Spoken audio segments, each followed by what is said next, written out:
Salut à toutes et à tous et bienvenue dans ce nouvel épisode de Quel média appartient à qui.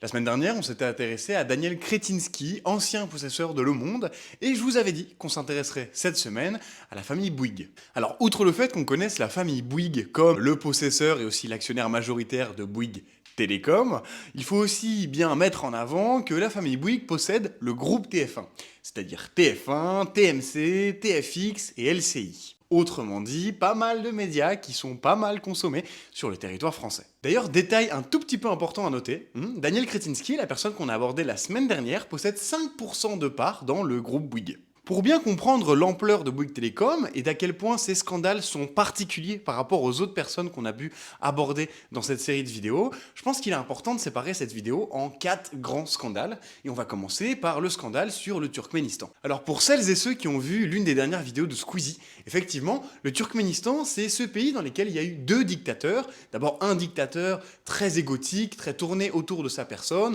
qui a renommé certains mois de l'année autour de son prénom et des prénoms de sa famille, mais aussi qui a donné lieu à sa mort à un autre dictateur, le dictateur actuel, qui est tout aussi égotique. Mais comme vous avez pu le voir peut-être dans cette vidéo, ou comme vous le savez peut-être beaucoup, dans ce pays, dirigé par un dictateur, il y a donc énormément de bâtiments construits à l'effigie du dictateur, mais aussi et surtout, d'une manière très générale, énormément d'édifices qui sont construits. Et c'est là où Bouygues va intervenir, parce que Bouygues possède aussi quelque chose qui s'appelle Bouygues Construction. Avec Bouygues Construction, entre 1994 et 2010, ils vont construire pas moins d'une cinquantaine d'ouvrages, correspondant à environ 2 milliards d'euros. Alors vous allez me dire, où est le problème alors qu'ils construisent des bâtiments dans un pays? Bon, outre le fait déjà qu'ils travaillent pour un dictateur, ce qu'il est important de s'intéresser, ce à quoi il est important de s'intéresser, c'est plutôt comment et pourquoi est-ce que c'est presque les seuls à construire des bâtiments dans ce pays. Effectivement, dans ce pays, il y a 2 entreprises qui construisent des bâtiments. Bouygues d'un côté et Polymec de l'autre. Et ce, depuis le dictateur précédent, donc depuis déjà au moins beaucoup plus d'une cinquantaine d'années. Quand on s'intéresse au fait que ces 2 entreprises sont presque les seules à construire des bâtiments dans ce pays, il en sort d'ores et déjà une question de favoritisme.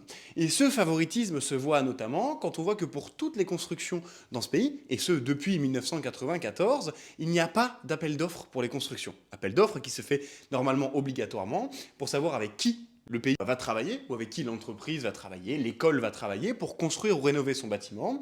Et l'appel d'offres permet en général d'obtenir la meilleure offre, en tout cas l'offre qui correspond le mieux auprès de plusieurs entreprises pour la construction en question. Il se trouve que là, sur près du plus de 20 ans, ça a toujours été dans l'appel d'offres ces 2 entreprises. Autrement dit, on voit bien qu'il n'y en a pas. Et quand on s'intéresse au fait que la plupart de ces bâtiments restent inoccupés, et donc d'une manière générale sont assez inutiles si ce n'est pour le paysage urbain, on peut se dire on va les construire des bâtiments pour que ce soit beau urbainement, mais en fait on se rend compte aussi et surtout que s'il y a autant de bâtiments construits et qu'ils sont autant inutiles, c'est aussi peut-être parce que c'est une façade financière, on paye Bouygues Télécom pour construire des choses, et Bouygues Télécom récupère de l'argent par des transactions sous couvert de ces constructions.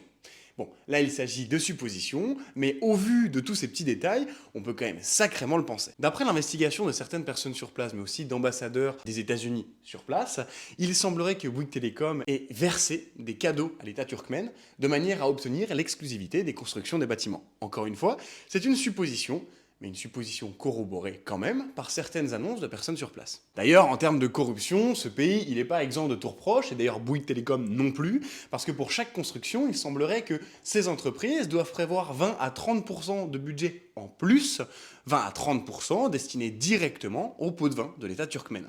Pour résumer donc rapidement cette affaire, les chantiers sont inutiles, quand ils sont finis, ils sont en plus d'être nombreux, inoccupés, il y a un favoritisme de Bouygues Télécom et de son compère sous couvert de pots de vin, et en plus de ça, ils bossent pour un dictateur. Autrement dit, l'image n'est pas très belle. Sur le continent africain, Bouygues Travaux Publics, parce que c'est une autre filiale de Bouygues, Bouygues Travaux Publics, ne s'en sort pas aussi bien non plus. En effet, d'après le média Mali et Guardian, Bouygues Télécom, à travers le consortium Bombardier dont il fait partie, aurait versé une commission de 28 millions d'euros à un intermédiaire tunisien que l'on nommera Youssef Zarouk. Youssef Zarouk était un ancien proche du dictateur Ben Ali et a aidé le consortium Bombardier à remporter le marché de la construction du Gautrin.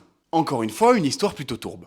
On ne va pas non plus compter sur les nombreux chantiers, dont celui au Qatar, où Bouygues est accusé de travail dissimulé, de fraude sociale, de prêt illicite de main-d'œuvre. Enfin bref, j'en passe des vertes et des pas mûres, mais quand on parle du Qatar notamment pendant le mondial, toutes les entreprises sur place qui ont aidé à la construction font partie de ce joli panier. En parlant de paradis fiscaux, comme n'importe quelle personnalité dont on a abordé sur cette chaîne dans cette série de vidéos, eh bien Bouygues et la famille Bouygues ne dérogent pas à cette règle. Ils apparaissent notamment dans les Malte Files, pays permettant notamment à Bouygues, entre autres, de se soustraire aux impôts et aussi à la loi.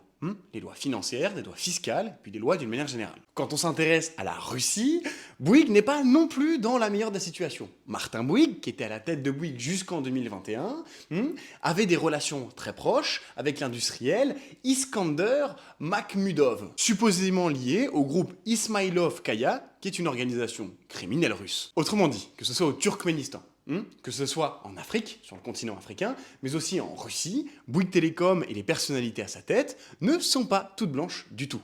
Que ce soit en termes de paradis fiscaux, d'évasion fiscale, ou en termes de relations avec des personnalités plus que discutables, Bouygues Telecom fait partie du haut du panier. Sans parler du fait que Bouygues Telecom a été accusé et condamné pour avoir licencié abusivement une mère de famille qui était passée en temps partiel de manière à s'occuper de ses enfants, et le groupe Bouygues et la famille Bouygues n'est pas du tout dans des bonnes affaires. Le groupe Bouygues n'a donc pas forcément intérêt à parler du Turkménistan, ou alors encore de Iskander Makhmudov en Russie, mais aussi de certains chefs d'État en Afrique avec lesquels notre bon Martin Bouygues, mais aussi la famille Bouygues, auraient des intérêts. Comme je vous le dis toujours, il faut être critique, il faut faire attention à ce qu'on regarde et essayer au plus de savoir quels médias l'on regarde et quel intérêt ce dernier a à nous diffuser certaines informations, à distiller certaines informations. Bref, j'espère que cet épisode vous a plu. On se retrouve la semaine prochaine pour parler cette fois de la famille Pinault, parce que là encore, on aura des choses à dire. Bisous.